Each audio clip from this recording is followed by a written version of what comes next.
Good morning friends. நான் உங்கள் ஆதிகேசவன், திண்டிவனம் மாவட்டம், விழுப்புரம் மாவட்டத்திலேருந்து நான் பேசுகிறேன். போன பதிவில் நான் உங்களுக்கு ஒரு ஷார்ட் ஒன்று போட்டிருப்பேன். நம்ம சைட்டில் ஒரு 22 சென்ட்டில் நம்ம வெட்டி வேறு பயிர் வச்சுருந்தோம். அதை பற்றின ஒரு சின்ன ஷார்ட் ஒன்று உங்களுக்கு நான் போட்டிருப்பேன். நிறைய பேருக்கு வெட்டி வேறு பற்றி தெரியுது, மார்க்கெட்டில் யூடியூப்லலாம் நிறைய பேர் பார்க்குறாங்க. இன்னும் சில பேருக்கு வெட்டி வேறு பற்றி சரியான ஒரு புரிதலில் தெரியல. ஸோ அவங்களுக்காக இந்த ஒரு சின்ன பதிவு. வெட்டி வேறுன்றது பார்த்திங்கன்னா இது ஒரு புல் வகையை சேர்ந்த ஒரு பயிர் தான். இது வந்து நம்ம தமிழர் பாரம்பரியத்தில் தொன்று தொட்டு நம்ம பல காலங்களாக யூஸ் பண்ணிட்டு வந்த ஒரு பயிர் தான் இந்த வெட்டி வேறு. இந்த வெட்டி வேறு வந்து பார்த்திங்கன்னா ஜென்ரலாக இது ஒரு வறட்சி பயிர்.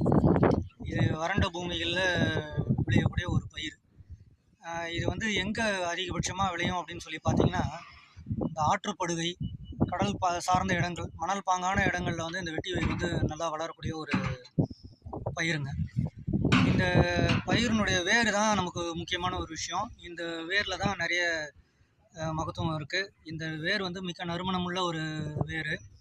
அது மட்டும் இல்லாமல் இந்த வேர் வந்து பார்த்திங்கன்னா நம்மளுடைய பாரம்பரியமான சித்த மருந்துகளில் மற்றும் வந்து நம்மளுடைய உணவு பழக்க வழக்கங்களில், காஸ்மெட்டிக் இண்டஸ்ட்ரிங்களில் எல்லாமே இந்த வேரை வந்து பயன்படுத்திக்கிட்டு வராங்க. இப்போ நீங்கள் ஃபீல்டில் பார்க்குறது வந்து வெட்டி வேரில் ஒரு வகை தான். ஆக்சுவலி நம்மளுடைய பாரம்பரியமான வெட்டி வேர் வந்து பார்த்திங்கன்னா வேர் வந்து கருப்பாக இருக்கும்.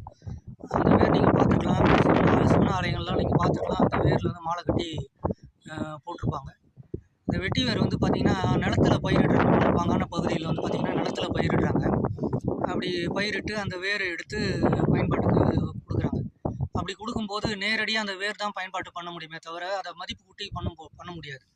ஏன்னா மதிப்பு கூட்டும் போது இந்த வேர்லேருந்து ஒரு ஆயில் எடுக்கிறாங்க. அந்த ஆயிலுடைய கான்டென்ட் வந்து குறைஞ்சிடுது. அதனால் இதை நேரடியாக பயிர் நிலத்தில் வைக்காமல் இந்த மாதிரி க்ரோபேக் மெத்தடில் கொண்டு வரத நம்ம அரோமேட்டிக் ரூட் குயின் கம்பெனி தான் ஃபஸ்ட்டு இந்தியாவிலேயே இந்த மெத்தட் வந்து R&D பண்ணி கொண்டு வந்திருக்காங்க. இந்த வெட்டி வேறு பயிர் வைக்கிறது மூலிமா என்ன நன்மைகள் அப்படின்னு சொல்லி பார்த்தீங்கன்னா, மிக முக்கியமாக வந்து பார்த்திங்கன்னா மண் வளத்தை வந்து இது அதிகப்படுத்துதுங்க. இந்த வெட்டி வேறு வந்து மண் வளத்தை வந்து அதிகப்படுத்துது. ரெண்டாவது வந்து கடல் சார்ந்த பகுதிகளில் இதை பயிர் வைக்கும்போது என்ன சொன்னால், அந்த நிலத்தடி நீரையே வந்து உப்பு நீரையே வந்து நன்னீரை மாற்றக்கூடிய தன்மை வந்து இந்த வெட்டி வேருக்கு இருக்குங்க. ஸோ அதனால் இந்த வெட்டி வேர் வந்து அந்த மாதிரி பகுதிகளில் பயிர் வச்சுருக்காங்க. இப்போ இதை வந்து இந்த வேரை வந்து மதிப்பு கூட்டியும் மற்றும் நேரடி பயன்பாட்டிற்காகவும் நிறைய வச்சுருக்காங்க. ஸோ இது வந்து இந்த வெட்டி வேரை பற்றி ஒரு சின்ன இன்ஃபர்மேஷன். அடுத்த பதிவில் வந்து இதை மதிப்பு கூட்டுறது எப்படி என்னன்றது நான் உங்களுக்கு சொல்கிறேன். நன்றி, வணக்கம். உங்கள் ஆதிகேசவன், மானூர் கிராமம், திண்டிவனம் வட்டம், விழுப்புரம் மாவட்டம். தேங்க்யூ.